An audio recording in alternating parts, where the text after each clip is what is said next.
અતિ પવિત્ર ગુફા અને એની પાસે ગંગાજી વહે, પવિત્ર સુંદર આશ્રમ અને એની બાજુમાંથી એકવાર નારદજી પસાર થયા છે.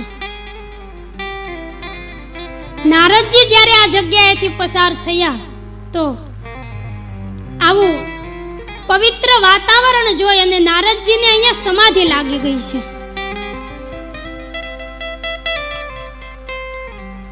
નારદજીને દક્ષ પ્રજાપતિએ શ્રાપ દીધો હતો. નારદે દક્ષના પુત્રોને સંન્યાસી બનાવી અને વનમાં મોકલી દેતા, એટલે દક્ષ રાજાએ શ્રાપ દીધો હતો કે આજથી તમે સ્થિર થઈ અને એક જગ્યાએ બેસી નહીં શકો. પણ આજે આવું દિવ્ય વાતાવરણ જોયું, પવિત્ર વાતાવરણ જોઈ અને નારદના એ શ્રાપની ગતિ અટકી ગઈ છે. સ્વાભાવિક રીતે મન પ્રફુલ્લિત થઈ ગયું અને નારદને અહીંયા સમાધિ લાગી ગઈ. સમાધિમાં નારદ એ શિખરે પહોંચી ગયા છે.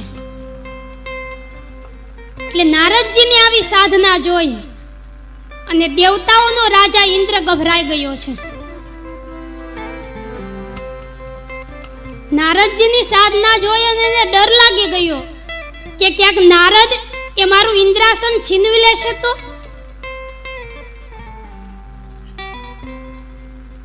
જ્યારે જ્યારે જગતમાં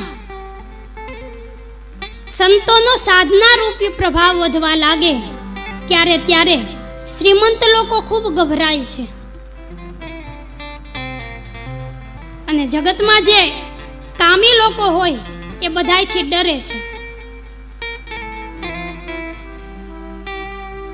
ઇન્દ્રને ડર લાગ્યો એટલે ઇન્દ્રએ કામદેવને બોલાવ્યો છે.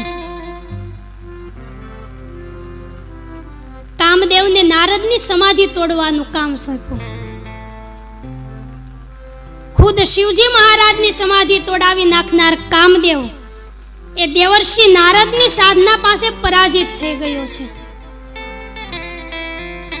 એનું કારણ કે જેના રક્ષક ખુદ હરિ હોય આ જગતમાં એનો કોણ વાળ વાકો કરી શકે.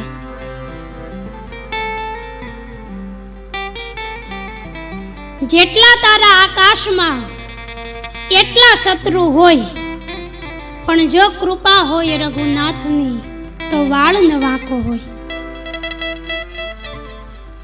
જેની ઉપર હરિની કૃપા હોય એનું દુનિયામાં કોઈ કાંઈ બગાડી નથી શકતું. કામદેવની કોઈ કારી એ નારદની સમાધિની પાસે ફાવી નહીં. એટલે કામદેવ એ નારદની સમાધિ આગળ ઢગલો થઈ ગયો છે, નારદજીના ચરણમાં પડી ગયો છે